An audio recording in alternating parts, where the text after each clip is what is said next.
Hello everybody, my name is TaurusLehane and welcome to Dead by Daylight. I am currently playing the Animatronic, the newest killer that has been added to Dead by Daylight. And they are, of course, from Five Nights at Freddy's franchise of games, films. I'm pretty sure there's books as well. I will be completely honest with you and tell you that I'm not the biggest Five Nights at Freddy's fan in the world. I don't dislike it. I've never played any of the games. I've watched Markiplier play all of the games. And I enjoyed the movie. The movie was not the best in the world. There was a lot of other things I would have done to it that I think would have made it better.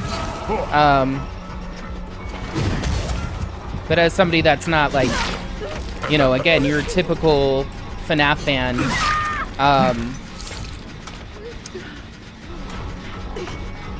I'm probably the wrong person to like have ideas for it, maybe. I'm not sure, but I don't know. Like I said, I liked it, but I didn't love it. I liked it, but I did not love it. I definitely would have had it be a bit more gory, if you will. Anyway, this is the brand new map. And I will be completely honest with you and tell you that it took me about 4.5 hours to get the Adept on him. I don't think any of his perks are really that great at all. They could be great and they could be fun. Well, I take that back. They are fun. But they could be a lot better, especially for a chapter that was so anticipated for so long. Beautiful. I'm gonna try to remember to use the security doors. I'm honestly really bad at trying to remember to use them because that's like a big part of this chapter. It's a big part of this character. It makes him unique. It makes him different. And I think it's pretty cool, honestly. Somebody's going through a door over there. So we're just gonna... Oh! I love that. I love that so much. That's one of the best parts about using security doors. Is just being able to grab them like that. It's so nice. So nice. But it took me a while to want FNAF in this game. And I don't regret having it in this game. I think it's a fantastic addition. Behavior actually, this game is over 9 years old now, and they actually had the highest player base of all time with the release of this. And honestly, I'm not at all surprised. People have been asking for a Five Nights at Freddy's chapter since like year 1 or 2. I know people have been asking it since I started playing, which was in December of 2017. And again, I never thought that this would make a good chapter in DVD until, I would say... Okay, I don't know why we're doing this. Until, Security Breach. And the reason why, like, I know Security Breach has, like, a crap ton of, like, bugs and was not a good launch, and it was kind of janky, you know? But sometimes bugs is not a strong enough word. But, I don't know. I thought then, I was like, this has some interesting, different mechanics, and I think it could actually do well.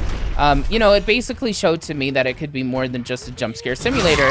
And the last time that I said that, there were people who were like, what do you mean? There was plenty of jump scares in Security Breach. And yes, of course there was. It's a horror game. There's going to be jump scares. It's just, you know, to me, jump scares doesn't really equate horror. But to a lot of people, that does equate horror because it scares them. And they just, I'm like, okay, this is horror because it scared me. And I get it, but, you know, horror is a lot deeper than that if you have consumed it enough throughout your life.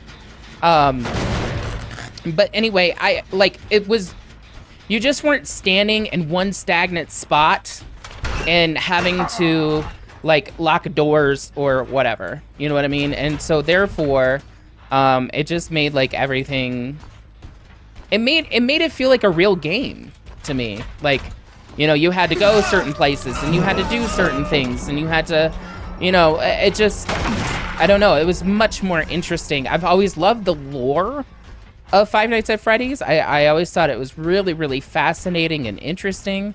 But I just, the gameplay was always kind of stale to me, you know, the first few games. And I feel like I don't know how anybody could argue that, to be honest. I really don't. Like, just because you get jump scared a lot doesn't make a video game good, you know? I think they got lucky, and I think people were fascinated by it, and it birthed a lot of furries. Can't imagine why.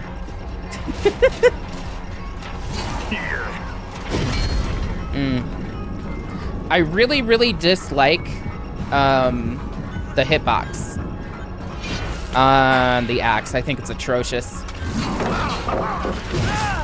Nice. So I do have to run the Help Wanted add-on, which helps you see the trajectory. It's a big word, and it hurts my mouth to say. Of where the fire axe is gonna go. It will end soon. Oh, I wasn't paying attention to barbecue. Oh, okay. Hi. Yes, run around in circles like a dog. I love that. Okay. I will definitely say that I enjoy the animatronic over the ghoul. 100%. Not even close. Any killer whose like main mechanic is to make you mend will always be a non-favorite of mine. You know, Legion, Ghoul. Now there's a lot of add-ons for killers that make it so, thanks, that make it so, that's a tree.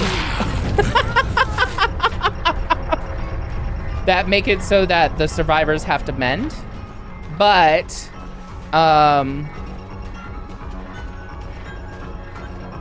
it's not usually like a base mechanic, if you will, on a lot of killers. Yeah. Also, this map queue wasn't that bad today. Dead by Daylight has a separate map queue for this map in particular. Not sure why they did that. I mean, obviously a lot of people want to go to this map because it's a new map, and especially if you're a FNAF fan, you definitely want to go to the Freddy Fazbear's map. However, I think it's just because, you know, it's the third map in a realm, and if you brought the offering, then it doesn't mean you're gonna go to this realm. Furthermore, they did nerf map offerings to not work as well. They are hidden now, and they haven't told us what the percentage is. But a lot of people are saying it's only 20%, and they don't stack, which is interesting. Like, map stuff has been an issue in this game for a long time. I was kind of hoping that they would maybe reverse it, because I feel like that would be more fun, maybe. Like, so make it so that the odds aren't that you're gonna go to the map. The odds are that you're not gonna go to that map if you brought an offering. Or just get rid of them altogether, but they're not gonna do that. There's been lots of stuff over the years where people are like, well, why don't you just get rid of it? You know? And I get it, like, you know, and they have gotten rid of some things, but the majority of stuff they have not. They just kind of like tweak it or change it a little bit or whatever, you know? He's over here.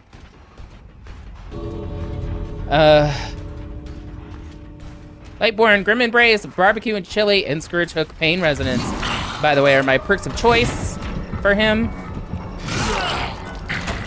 It's kind of just like a basic build right now of what's meta for killer. Since, you know, there's a lot of stuff going on that needs to be figured out with him still, so. All right, let's get that nice juicy Mori.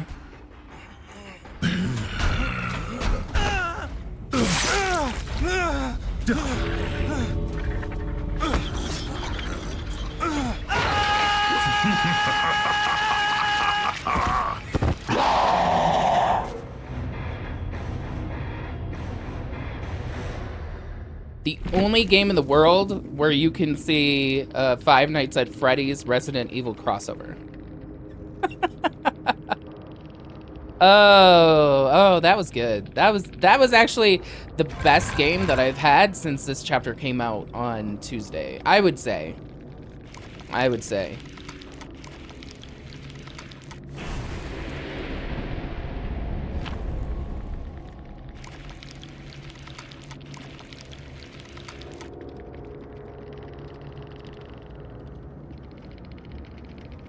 You can get absolutely nothing from the peanut gallery.